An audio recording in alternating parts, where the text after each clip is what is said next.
नमस्कार, day today news Bharat में मैं साक्षी चौहान आपका स्वागत करती हूं। चलिए बात कर लेते हैं खबर की। पश्चिम एशिया में जारी तनाव एक बार फिर खतरनाक मोड़ पर पहुंच गया है। अमेरिका और ईरान के बीच बढ़ते सैन्य टकराव ने पूरे क्षेत्र में डर और अनिश्चितता का माहौल पैदा कर दिया है। हालात इतने गंभीर हो चुके हैं कि हाल ही में हुए संघर्ष विराम के टूटने की आशंका लगातार जताई जा रही है। गुरुवार तड़के ईरान के रणनीति शहर बंदर अब्बास के पास हुए धमाके ने दुनिया का ध्यान अपनी ओर खींच दिया है। ईरानी मीडिया ने दावा किया कि अमेरिका सेना ने उनके सैन्य ठिकानों को निशाना बनाया है, जहां से हॉर्मुज की सुरक्षा को खतरा हो सकता है। ईरान की प्रमुख समाचार एजेंसी के मुताबिक रात करीब 1:30 पर बंदर अब्बास के पूर्वी हिस्से में लगातार 3 जोरदार धमाकों की आवाज सुनी गई है। धमाकों के तुरंत बाद पूरे इलाके में एयर डिफेंस सिस्टम सक्रिय कर दिया गया। सुरक्षा एजेंसियों ने आसपास के क्षेत्रों को घेर लिया और संभावित हमले की जांच करना शुरू कर दिया। बंदर अब्बास ईरान का महत्वपूर्ण बंदरगाह शहर माना जाता है। ये दुनिया के सबसे संवेदनशील समुद्री मार्गों में शामिल हॉर्मुज के बहुत करीब स्थित है। हॉर्मुज वो समुद्री रास्ता है जहां से दुनिया के बड़े हिस्से को कच्चे तेल की सप्लाई होती है। ऐसे में इस इलाके में किसी भी प्रकार की सैन्य तनाव या सैन्य कार्रवाई सीधी वैश्विक अर्थव्यवस्था पर इसका असर डाल सकती है। यही वजह है कि अमेरिका और उसके सहयोगी देश लंबे समय से इस क्षेत्र में अपनी सैन्य मजबूती बनाए हुए हैं।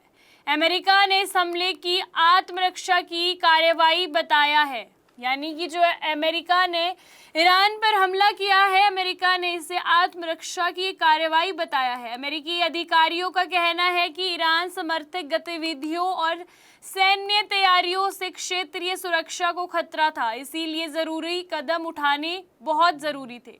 अमेरिकी रक्षा सूत्रों का दावा है कि हमलों का मकसद उन ठिकानों को कमजोर करना था जहां से अंतर्राष्ट्रीय समुद्री मार्गों पर खतरा पैदा हो सकता था। हालांकि ईरान ने अमेरिकी दावों को पूरी तरह खारिज किया है।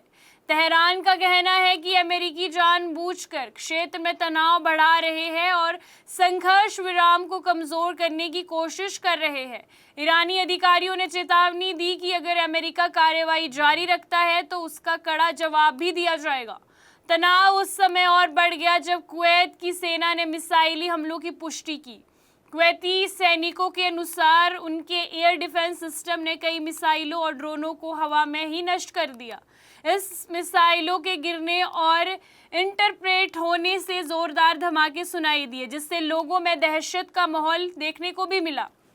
सरकार ने नागरिकों से अपील की है कि वे अफवाहों से बचें और सुरक्षा एजेंसियों के निर्देशों का पालन करें। कुवैत में सुरक्षा अलर्ट कर दी गई है। कई संवेदनशील इलाकों में सेना की अतिरिक्त तैनाती कर दी गई है। एयरपोर्ट और तेल प्रतिष्ठानों की सुरक्षा भी कड़ी कर दी गई है। पश्चिम एशिया के कई अन्य देशों ने भी अपनी सुरक्षा व्यवस्था मजबूत करना शुरू कर दिया है, क्योंकि उन्हें डर है कि ये संघर्ष पूरे क्षेत्र में फैल सकता है। इसी बीच अमेरिका के राष्ट्रपति डोनाल्ड ट्रंप ने ईरान को लेकर बहुत सख्त बयान दिया। व्हाइट हाउस में आयोजित कैबिनेट बैठक के दौरान ट्रंप ने कहा कि अमेरिका किसी भी समझौते के लिए जल्दबाजी नहीं करेगा। उन्होंने कहा कि अगर ईरान बातचीत में अमेरिका की शर्तें नहीं मानता तो अमेरिका दोबारा सैन्य कार्रवाई करने से पीछे नहीं हटेगा। ट्रंप ने कहा कि ईरान ये सोच रहा था कि अमेरिका में होने वाले मिड टर्म चुनाव का दबाव वाशिंगटन को कमजोर कर देगा, लेकिन ऐसा नहीं होगा। उन्होंने साफ कहा कि अमेरिका राष्ट्रीय सुरक्षा के मुद्दे पर किसी प्रकार का राजनीतिक समझौता नहीं करेगा। ट्रंप ने यह भी कहा कि ईरान को अपने उच्च स्तर पर समुद्री यूरेनियम के भंडार को खत्म करना होगा, इसके बदले उसे किसी तरह की प्रतिबद्ध राहत नहीं दी जाएगी। व्हाइट हाउस ने ईरानी मीडिया में चल रही उस रिपोर्ट को भी पूरी तरह खारिज कर दिया जिसमें दावा किया गया था कि अमेरिका ईरान के आसपास के इलाकों से अपनी सेना हटाने और ईरानी बंदरगाहों पर नौसेना रोक खत्म करने पर विचार कर रहा है। अमेरिकी प्रशासन ने इस खबर को पूरी तरह मनगढ़ंत बताया। दूसरी ओर ईरान के इस्लामिक रेवोल्यूशन गार्ड कॉर्प ने दावा किया कि अमेरिकी हमलों के जवाब में अमेरिकी एयर बेस को निशाना बनाया गया है। हालांकि उन्होंने ये स्पष्ट नहीं किया कि हमला किस एयर बेस पर किया गया। ईरान समर्थक समूहों की गतिविधियों को देखते हुए अमेरिका ने क्षेत्र में अपनी सैन्य सतर्कता और बढ़ा दी है। यदि हालात जल्द नियंत्रित नहीं हुए तो ये टकराव बड़े क्षेत्रीय युद्ध का रूप ले सकता है। इसका असर केवल पश्चिमी एशिया तक सीमित नहीं रहेगा, बल्कि पूरी दुनिया की अर्थव्यवस्था, तेल बाजार और वैश्विक सुरक्षा व्यवस्था को प्रभावित कर सकता है। तेल की कीमतों में अचानक उछाल देखने को मिल सकता है। अंतर्राष्ट्रीय बाजारों में भी इस संकट को लेकर चिंता बढ़ गई है। संयुक्त राष्ट्र समेत कई देशों ने दोनों पक्षों से संयम बरतने की अपील की है। कूटनीति स्तर पर बातचीत जारी रखने की कोशिश हो रही है, लेकिन जमीन पर हालात लगातार बिगड़ते दिखाई दे रहे हैं। पश्चिमी एशिया पहले से ही कई संघर्षों का सामना कर रहा है और ऐसे में अमेरिका ईरान तनाव पूरी दुनिया के लिए चिंता का विषय बना हुआ है। फिलहाल दुनिया की नजर तेहरान और वॉशिंगटन पर टिकी है। आने वाले दिनों में दोनों देशों के कदम तय करेंगे कि संघर्ष विराम होता है या पश्चिमी एशिया एक नए बड़े युद्ध की ओर आगे धकेला जाएगा। यहाँ कंस्ट्रक्शन में हम क्वालिटी से नहीं खेलते हैं। यहाँ पे कंस्ट्रक्शन फील्ड से नहीं प्रिसीजन से हो रही है। तो genesis Heights project RERA approved है, SBI अप्रूव्ड है, कंस्ट्रक्शन फुल स्विंग पे है।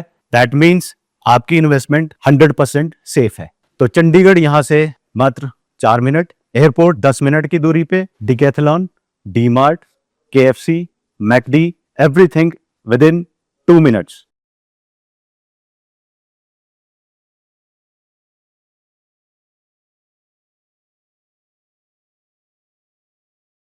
आपको बता दें कि day to day news Bharat निष्पक्ष तरीके से पत्रकारिता करता है। हमारा कोई भी रिपोर्टर फील्ड में किसी से कोई उपहार या विज्ञापन स्वीकार नहीं करता और ना ही किसी को ब्लैकमेल करता। हम हमेशा दबे कुचले लोगों की आवाज बनते आए हैं और आगे भी बनेंगे। साथ ही हम लोकतंत्र के चौथे स्तंभ को मजबूत करने की कोशिश करेंगे। अभी के लिए फिलहाल इतना ही। देश दुनिया की तमाम खबरें जानने के लिए day to day news Bharat को देखते रहे। साथ ही हमारे चैनल को लाइक, शेयर और सब्सक्राइब करना ना भूलें। नमस्कार।